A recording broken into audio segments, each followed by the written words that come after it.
अयोध्या नगरी उस समय स्वर्ग से भी सुंदर दिखाई देती थी। चारों ओर उत्सव का वातावरण था, क्योंकि महाराज दशरथ ने यह निश्चय किया था कि वे अपने ज्येष्ठ पुत्र राम का राज्याभिषेक करेंगे। समस्त नगरवासी, ऋषि मुनि, मंत्री और परिजन इस समाचार से हर्षित थे। परंतु भाग्य को कुछ और ही मंजूर था। उसी रात कैकेयी की दासी मंथरा ने उसके हृदय में ईर्ष्या और कलुष भर दिया। उसने कैकेयी को भड़काया कि यदि राम राजा बन गए तो भरत उपेक्षित रहेंगे। मंथरा की बातों में आकर कैकेयी ने कोप भवन में जाकर राजा दशरथ से अपने 2 वरदान मांगे।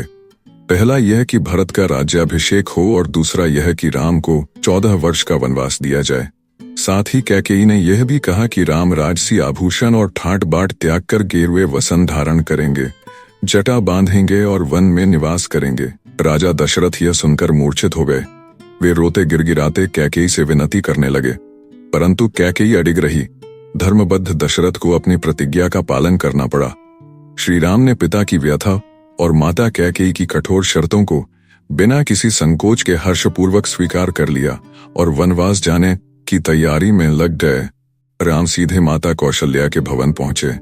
वहां पहले से ही राज्याभिषेक की तैयारियां हो रही थीं। परंतु जब उन्होंने राम को साधारण भाव से आते देखा और उनके मुख पर विषाद की छाया पाई तो वे घबरा गईं। राम ने माता के चरणों में प्रणाम किया और कहा, माते, राज्याभिषेक अब नहीं होगा। मुझे 14 वर्ष का वनवास भोगना है। यह पिताजी की आज्ञा और माता कैकेयी की इच्छा है।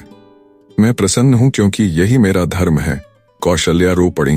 वे बोली, पुत्र, मैं तेरे बिना कैसे रहूंगी? तेरा राज्याभिषेक देखने का स्वप्न मेरा जीवन का सबसे बड़ा सुख था। आज वही सबसे बड़ा शोक बन गया। राम ने माता का हाथ पकड़कर सांत्वना दी। माते, यह संसार अनित्य है, सुख दुख आते जाते रहते हैं। कृपया आप धैर्य रखें, मैं 14 वर्ष बाद अवश्य लौटूंगा। कौशल्या ने आंसुओं से भीगी आंखों से कहा, जा बेटा, तेरा मार्ग धर्ममय हो, तू कभी धर्म से विचलित न हो। राम वन गमन की तैयारी करने लगे।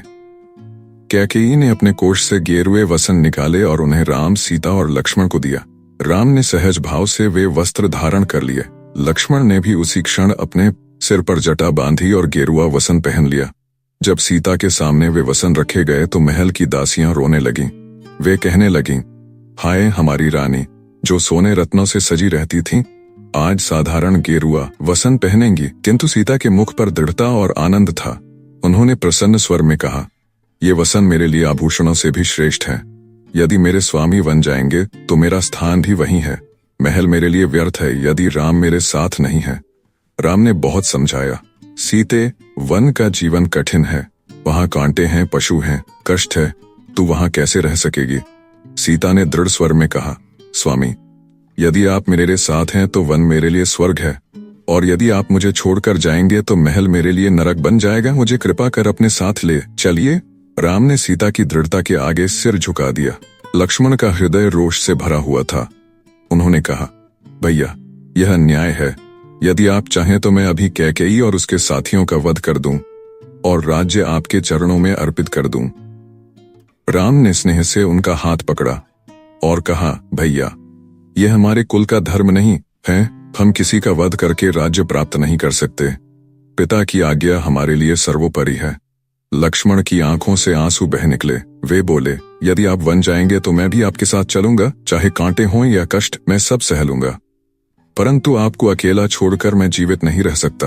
राम ने लक्ष्मण को गले लगाया और उनके संकल्प को स्वीकार कर लिया। जब नगरवासियों को यह समाचार मिला तो पूरा अयोध्या नगर शोक सागर में डूब गया। कोई घर की चौखट पकड़कर रो रहा था, कोई मार्ग में दौड़कर राम का नाम पुकार रहा था। स्त्रियां छतों पर खड़ी होकर राम का मार्ग देख रही थीं। बालक अपनी माताओं से पूछ रहे थे, माँ, हमारे राम कहाँ जा रहे हैं? राजमहल में दशरथ बार बार मूर्छित हो रहे थे। वे कहते, राम, मैं तेरे बिना कैसे जीऊंगा, मत जा। परंतु राम ने पिता के चरण स्पर्श कर कहा, पिताश्री, यह आपका आदेश है, कृपया मुझे आशीर्वाद दीजिए। राम, सीता और लक्ष्मण रथ पर सवार हुए। सारथी सुमंत्र उन्हें नगर से बाहर ले जा रहे थे। नगरवासी रथ के पीछे पीछे दौड़ पड़े।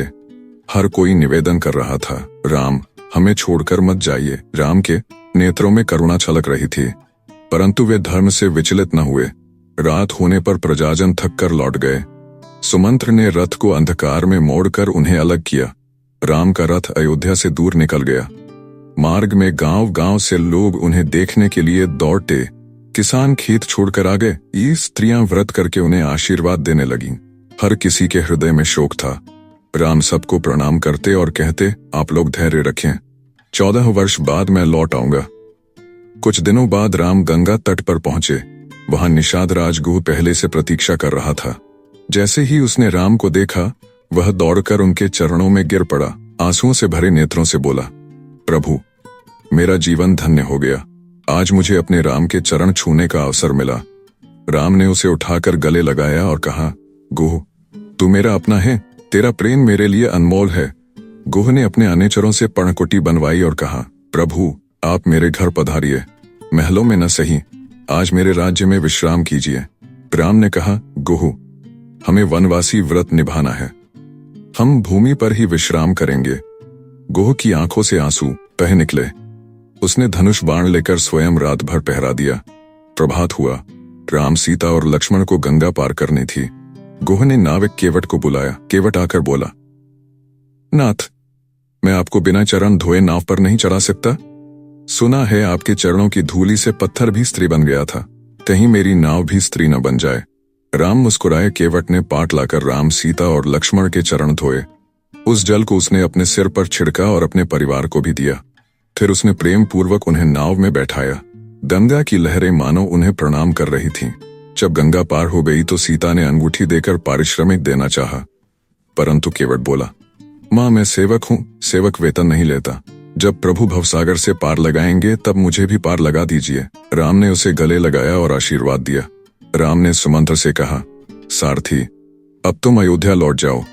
पिताजी को धैर्य देना और माताओं को संदेश देना कि मैं 14 वर्ष बाद लौटूंगा। सुमंत्र रोने लगे। बोले, नाथ, आपके बिना मैं अयोध्या कैसे जाऊंगा? महाराज को क्या उत्तर दूंगा? राम ने दृढ़ स्वर में कहा, सुमंत्र, यह आदेश है, पिताजी को तुम्हारी आवश्यकता है। सुमंत्र भारी मन से अयोध्या लौट गए। सुमंत्र ने जब राम का संदेश सुनाया तो महाराज दशरथ, वे बार बार मूर्छित होकर कहते, राम, सीता, लक्ष्मण, तुम कहाँ चले गए?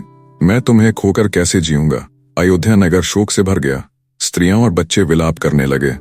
हर कोई कहने लगा, हाय, हमारा राम हमें छोड़कर चला गया। महाराज दशरथ दिन रात राम का नाम लेते रहे और अंततः अपने प्रिय पुत्र के वियोग में प्राण त्याग दिए। राम ने पिता की आज्ञा को सर्वोपरि मानकर मर्यादा का पालन किया। सीता ने पतिव्रता का आदर्श दिखाया।